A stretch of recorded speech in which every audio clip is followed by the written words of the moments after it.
Hello lovely people. So I thought I'd make this recording for some of you who would like to review the material and who would like a recording. So this file is the Advanced Missing Data Part 1. With this file I start by explaining why we need to deal with missing data. Issues for reliability, issues for validity, issues for the availability of certain techniques, like some techniques can't be executed or done with data sets that includes missing data, and you can take a look and study these 4 points. First, we import the data file. So as you can see here, we just use the import pandas. Pandas is the library, and this library we're going to refer to it as PD. And from google.colab, from this google.colab, we are going to import files. Okay, so we're going to import these files, kind of capabilities from google.colab. Okay, and then we are going here to choose the file. Okay. The name of the file is Advanced Missing Data Excel. Okay. Now what we need to do is, as I told you, this kind of from google.colab files uploaded, this will save the files .uploaded, meaning this will give me the button upload. I am going to choose a file. This file is files.upload. This is the uploaded file from this library files. And I'm going to save it under the uploaded placeholder. It's like a variable. So we said always we declare variables by starting with any name we want and equal sign. So this is a variable is nothing but a placeholder for storing whatever data, right? So we're storing a whole data set in uploaded, which is a placeholder.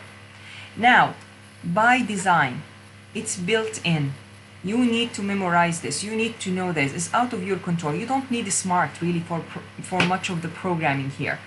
So you just need to know that files.upload will store the file in a format that has to do with bytes.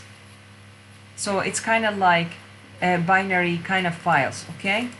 So what you need is you need to import another library called IO. And then with this IO library, as you can see here, io.bytes IO, you are going to be able to get this uploaded file under this name. Do you see the name? D example 3 advanced missing data.xlsx, right? Okay. And you need just to get this file, yeah, here, and read it with a method. This method called read_excel. So this method is a method from the pandas library. This is also doesn't require smart. It's like learning Japanese, requires memorizing vocabulary. So you just need to know that this library called pandas has a method. This method called read_excel. It's like knowing that arigato gozaimasu means thank you so much.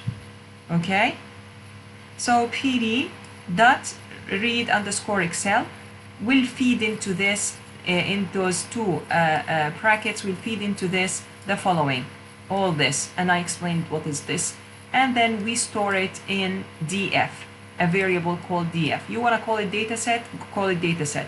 But why do we say it's df, like data frame? It's a short for data frame.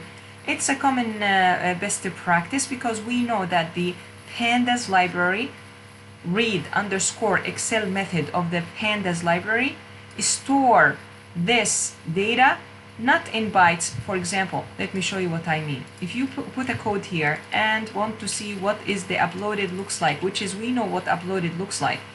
Uploaded is nothing but the Excel sheet. Remember the Excel sheet I just read? Oh, wait. I remember the Excel sheet that I just read?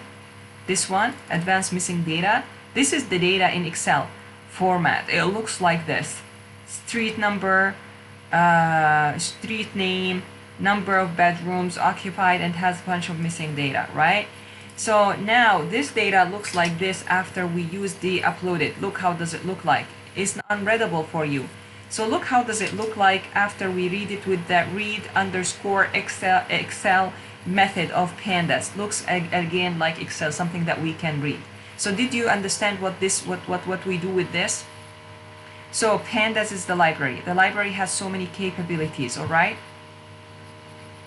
Google.colab also is another thing that we need to know. Google.colab is the software, the platform, and it has something called files.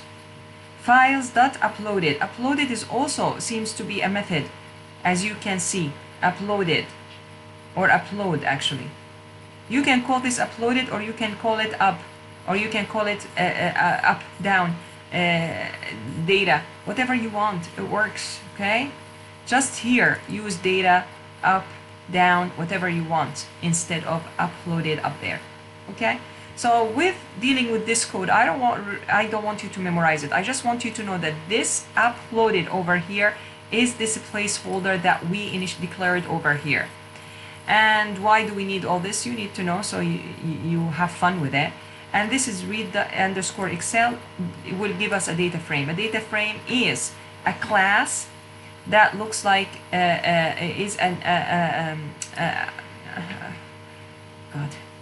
is a format of data, and this format is in rows and columns, okay?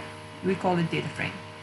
And this is what pandas read_Excel or CSV will look like. Now we have two different types of missing data from different perspectives. Actually, from one perspective, we have the standard missing data, either blank or either not available. And then we have the unstandard, for example, N/A or two dashes here, and so on. So because we have two different standard, what's the difference between that? Standard, it can be detected automatically by the libraries in Python. The unstandard cannot be detected automatically. So there is no library, or the pandas at least library does not detect the N/A, right? Or these two slashes, okay? NA here is capital, and Python is capital, is sensitive, right? It's case sensitive. This is, for example, is not capital, so this is also a problem. So for this sake, we are going to create what we call it a list for missing values.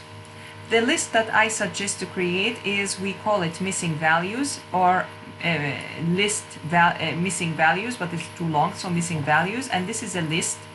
A list is an array, as you can see here. Oh, this is a list actually. And as you can see, this is here, as you can see, is the list format.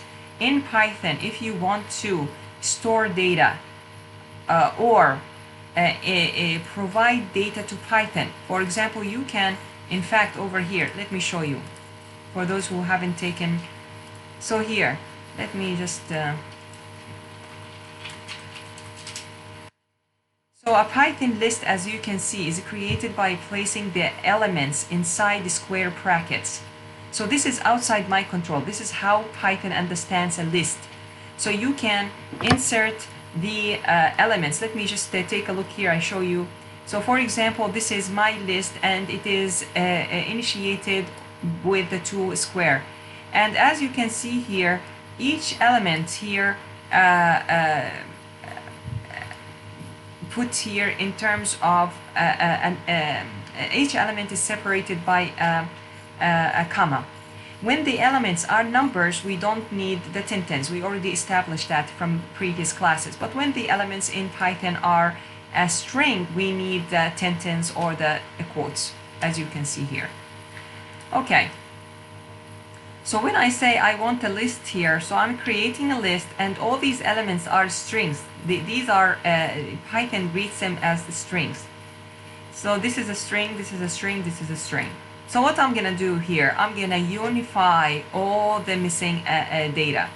Basically over here, as you can see, I am going to let Python read this as NaN, so unified. Oh, sorry, what happened?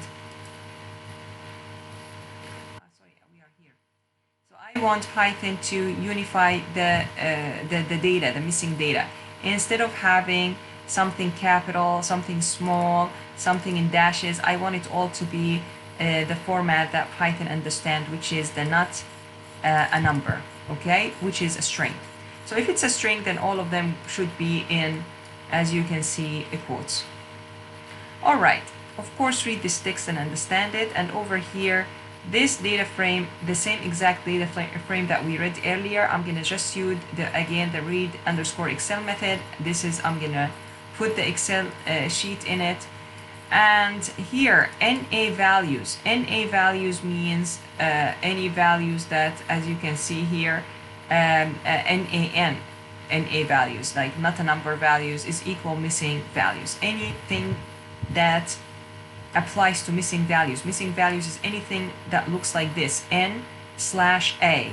Anything that looks like NA, this is equals missing values. What are missing values? Missing values, anything that we initiated here, declared here. Any of these forms will be equal to something built in Python called NA values. Even though this is NA in small, do you see? But this is not the same NA. This is NA something Python can understand, but NA small in the data set Python cannot understand. This might look like stupid or complicated to you, but please don't. So now, as you can see, from the previous to now, look here, these ones, we expect them to change to this format that Python understands as a unified missing data, N capital, A small, N capital. Did it do that? Yes, it did it. So now this is the first step that I like to do. Just make sure that you, with experience, you will have a longer list. As I told you earlier, I also have in my list something like 9999, depending on the list really, and the variables there. Okay? I'll take a look and check it. Okay? Now, I would like you to do the following.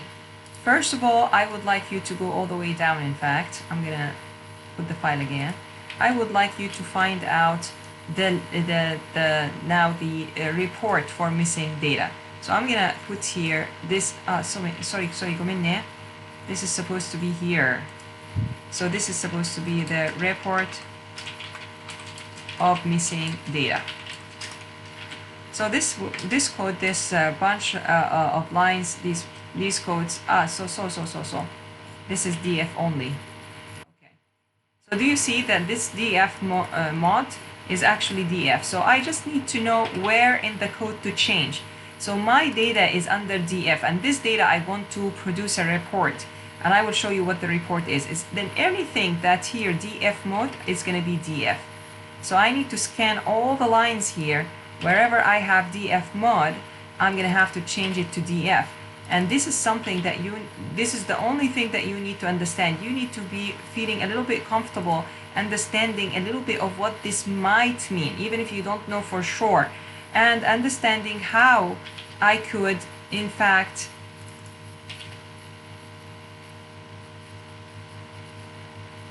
at least edit a code in the simplest way possible. All right? I think my job is done here. Let's hope so. Yep.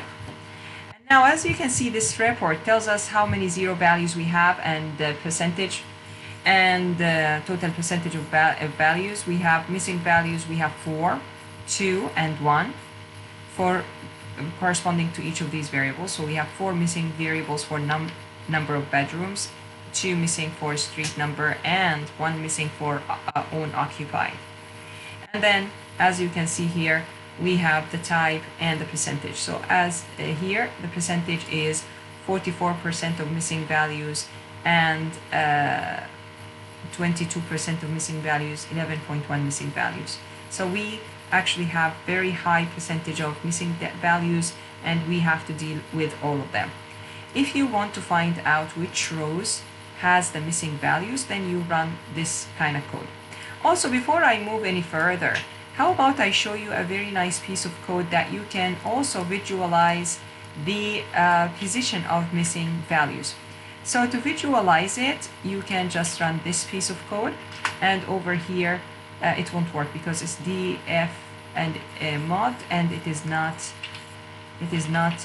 identified. It is not, we never mentioned something called df mod as of yet, so it can't read it. It can't read the code. So now we can see where most of the missing data is, basically in this variable.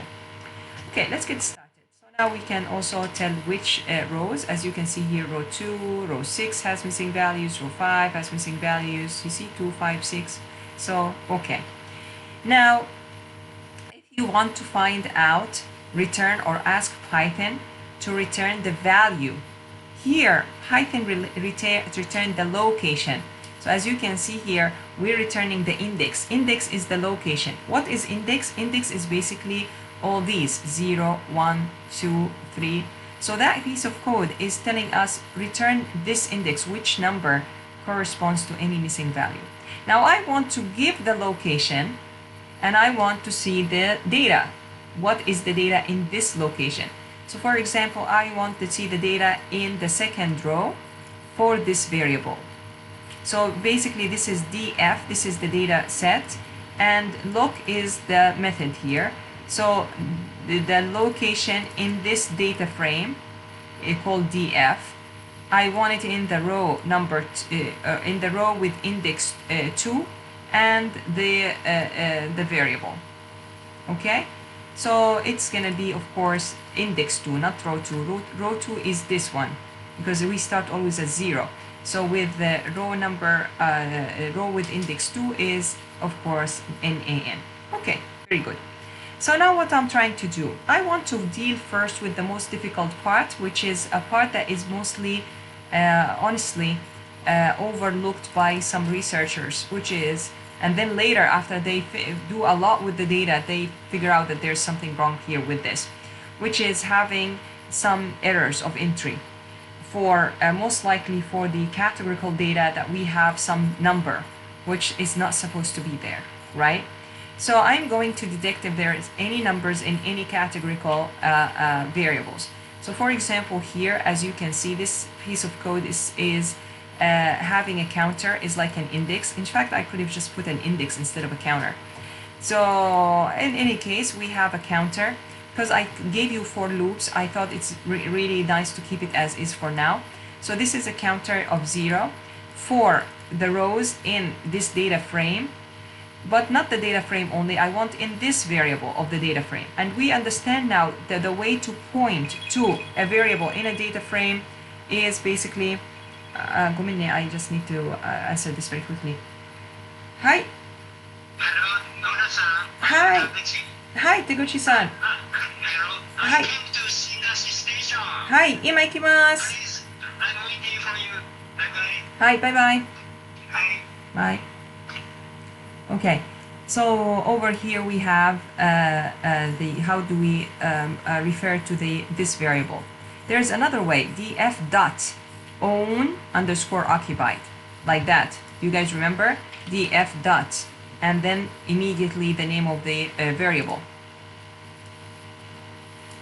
Right? Either way will work. How do you know that either way will work? Okay, let me show you. Here. Did it work? Ta-da! Okay. Here. Did it work? No. Here. Did it work? Yes. So this line of code either way works. And then what you do here is in this row, try integer. If there's an integer, then give me the df.log. That this, as you can see, df.log is basically giving us what's the value. This value, whatever it is, equated, this value, whatever it is, store in it the np.nan, meaning this value, when it is an integer here, integer, store in it this np.nan. So replace it by np.nan, right? NumPy, this is the NumPy. I decided to do on the NumPy, but basically if you want to use the pandas, you can use this one. Did you remember that we had the pandas PD, this one? There's something also with the pandas. But here we can import the numpy library and use the np.nan. And this is any value of error except that, and pass it, and then here you know now what this mean. This means plus one plus increment by one each step. Like each time you finish a row, because we're iterating by row. So for this row, do something. Check, is this a number? No. Then, is it an error? No. Next. For this row, is this a number? No. Next. How do we do the next? Next is plus one. This is the count 0. Then the count becomes 0 plus 1, 1. Is it a number? No. Then the count becomes 1 plus 1, 2. So for 2, is it a number? No, and so on. Okay? So this is, in fact, cleans this kind of errors. So up to now, we're just doing the data clean, or data for missing data that is due to a human error, type 2 human error. Now, in the next video, I'm going to show you how to different strategies for cleaning the data. Thank you. I'll see you next time.